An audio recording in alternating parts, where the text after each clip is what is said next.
Bonus secret number 9. Stories. Catherine, There you go. Stories. So, unfortunately, there are very, very good, very, very few speakers that are good storytellers. Desmond is a great storyteller. a little bit long-winded. But a little bit long-winded, not as punchy sometimes. Because his personality, like he would, when he's telling a story, he would go into like kind of his memory bank, and then he would tell this much when sometimes he only needs to tell this much. That's right. So that to me is a bit unclear about the outcome. Because Yes. if the outcome is clear, maybe, well, I don't need this. I just, to make my point or to entertain or to get a reaction, I actually only need this chunk. True. I don't need to give them this chunk. Yes. Right? Or I only need to give them this chunk. Right. Sometimes maybe, no, I do need to give them the whole thing. Right. So it all depends, right? So as a speaker, being a great storyteller, it is the most powerful thing that you could do. Is also the most challenging thing that you could do. Mm-hmm. Very, very few speakers are good storytellers. So you don't just want to, I'll demonstrate in just a second. So you don't just want to tell the audience what happened.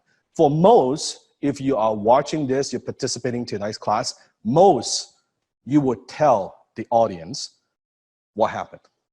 Because in school, no one ever taught you how to tell stories, right? Unless you're in film school or something like that, or you're a writer, right? That's a different story. But most of us, wouldn't you agree that we're not natural born storytellers, right? Yeah. So you want to paint a picture in their minds. So most of us, we just, hey, here's what happened. You kind of describe what happened, right? But the problem is words don't convey real meaning until concrete examples or affirming stories are related to the audience. So I'm going to demonstrate. Let me grab a drink first. Don't tell, but show them, yes. Is it possible to practice public speaking through? No, public speaking is when you're speaking to people. Yep. I guess maybe they're thinking about like Instagram stories or lives. That's okay. But to me, how I hone my skills, it's face-to-face. Yeah. People would give you those, they give you likes. It's like a mercy like. I can speak to that, Right. Sifu, because when you first found me, I was doing a lot of videos because I was an internet marketer, affiliate marketer. So I was doing a lot, and it was kind of what was it at that time? There was all these different things that were out. And I was practicing to get my message out there and get a lot of engagement or algorithm on YouTube or Facebook. However, when you put me on stage, it was a very different thing. When you speak, so I would say definitely still It's a different don't try to shortcut it. Everyone's trying to find a shortcut. Don't shortcut it. Practice speaking one-to-many, groups of people. Toastmasters. Yeah, Toastmasters. It's nothing like getting the reaction. It's like, can you do closing through Instagram? You could, but it's nothing like on the phone. One-on-one when you are closing, when you are connecting, interacting, asking questions, that's the real skill. You're not hiding behind anything, right? So back to that point as well, to see what Chamin was, Chamin, I think it was asking. We're not saying, shooting YouTube videos or lives is not super helpful. It probably does, because it helps you. Better than nothing. It's better than nothing. It helps you within a time frame, get to a point, have an agenda, the preparation involved. You'll learn real quick. I used to turn on the camera and just spout stuff off, not scripted, or at least not bullet pointed. Then, I used to have this series, really funny. 2-minute tip for today. You know what happened? By the end of maybe a couple of months, people used to always say Desmond's 2-minute tip today, which was never 2 minutes. Yeah. Because I was never scripted. I just like winged it up. It became like a 10-minute freaking audio. Yeah. So, but I eventually learned that sucked, and then I became more succinct. That's right. These days I shoot 3-minute. That's right. So I'll demonstrate. So I'll tell you the way you would probably tell it, how most people tell it. Yes. Okay. So here's the story. I found my mentor. I actually met him at a hotel at a conference that I was attending, and I asked him many times. I begged him, and finally he took me under his wings and he became my mentor. That's how most people tell the story. Yeah. You see, I'm just telling you, it's kind of what happened. Okay, so that's version 1. Let me tell you the second version of it. Pay very close attention. I only do it once. Okay, once. At the time, I was struggling financially. And like most people, I was looking for answers. And I would buy all these opportunity magazines, you know, those home business opportunity magazines that promise you that you can make money from home. And I would buy all these magazines and I would respond to all kinds of ads. And before you know it, I was getting all kinds of junk mails, like showing up at my door. You know, those junk mails that promising you different things. And what's very interesting, and I would keep getting these letters from this particular gentleman. His name is Alan Jacks. I would always find it very fascinating by his letters because his letters were so different from everybody else. Everybody was trying to sell, but there's always some kind of story. There's always some kind of compelling message when a letter is coming from Alan. So unlike all these other junk mails, I would 3-hole punch them and I would put all these letters in a 3-ring binders and I would study them. I didn't understand back then, and it was called copywriting, but I would study them, I would cherish them, I would save them. And one time I got this letter. It was an invitation to a free workshop. If it's free, it's for me because I didn't have a lot of money. So it's awesome. So I registered for that free event and I attended the event. I was sitting in the very back of the hotel room.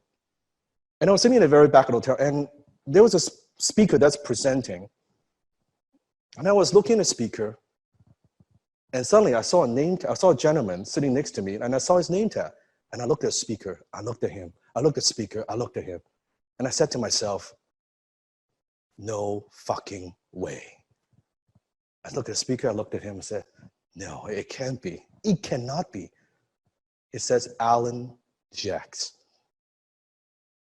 And I finally worked up the courage and I asked him, I said, well,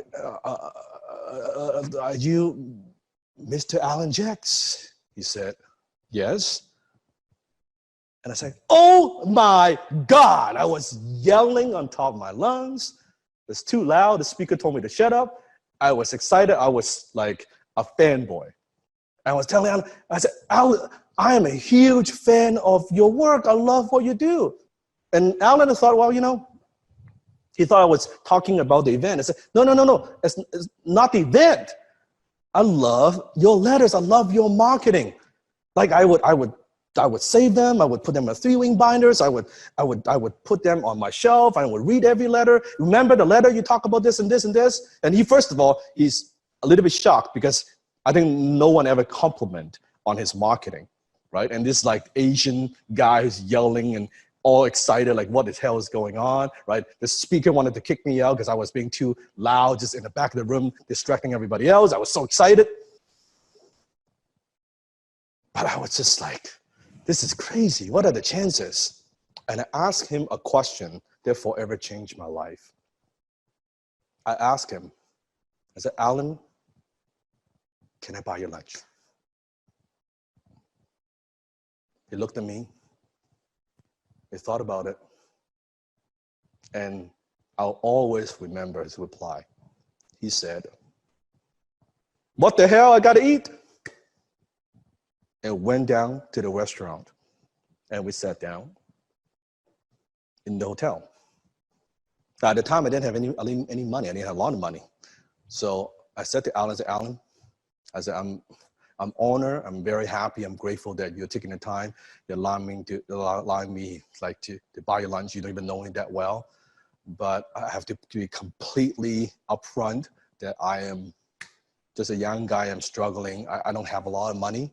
So if you were to order a burger, a drink, I could probably pay for that. But if you are like order a steak or things like that, like a steak, my credit card would probably decline.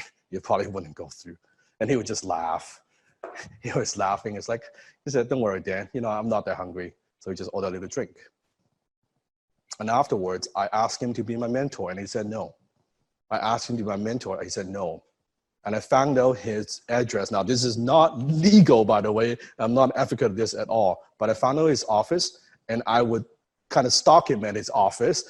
And because I had the landscaping business before, and I did a bunch of different side hustles. So I would mow his lawn, I would do all kinds of things, and I was basically stalking him for a month. Now, his wife found out about like, who is this Asian kid? What is going on? Showing up at my house. Like, did you have an affair? Is this your like son that I didn't know? What the fuck is going on, right? Finally, he just couldn't take it anymore. And he said, fine, just like for you to stop bothering me, I'll give you a chance to work as my kind of in the office as an assistant just to help me out. And that's how we started our relationship. So tell me the difference. So that's that story. Can I pause for a second there? I'm going to encourage every one of you to go back and listen. Many of you have been around Sifu Dan, and you've probably heard that story before. And I want you to measure, if you can remember, how accurate, how many times that always sounds the same. Now you got to see it visually, because sometimes you just heard it auditorily. Now you can see it visually. Can you see his face get red or him get passionate? Someone wrote there, emotions.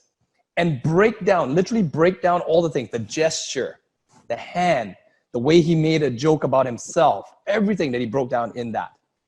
And how many times do you think he has practiced that one particular story to be able to read it and deliver it the exact same way almost every single time? And the important thing is, once you have a story, you need to practice many times, but every single time you tell it, you got to tell like it's your first time. It cannot be. So every single time when I tell a story, I always put myself back in. I remember the hotel, the lobby, the restaurant, the round table I was sitting in, like the speaker, like I put myself right back at the moment. Exactly how I open up the envelope and I see the letters laying out, like everything. So your excitement is very genuine. Yeah, so it's I take myself back to the moment so that I could bring you with me back to we live that moment, bring the audience with me, versus it's the same story. I met my mentor at a hotel conference at a seminar, and I asked him many times, he became my mentor. It's exactly the same thing, but then how you shared that story, it makes a world of difference. Now, that's my demonstration. It is very, very difficult to do. It's not easy to do. This is like the magician. You see them like the coin trick, like you see the 2 coins, they make it disappear. It looks so simple. That's like 10 years of practice, right? Yeah. It's exactly like that. Any good presenters and speakers who can tell great stories, it's not easy at all. But I want to show you just the difference. Now, in the beginning, you may not be able to tell a story in that kind of way, but you can at least practice, right? Give it a shot, test it out. And anything you want to share, instead of just telling them, bring them with you. We'll live that moment together. Just like how many of you, when I was sharing a story with you, you could visualize almost sitting next to me, like me and Alan, you're kind of the third party kind of observing when I was sharing a story with you, right? Yes. Yeah, you could see that. How many could see that even stalking, like mowing the lawn, like waiting at the door, like, at his house, that kind of thing, right? Yeah, right? That's what it takes to be a good speaker and storyteller. And again, very few people could do that. Very few people could do that.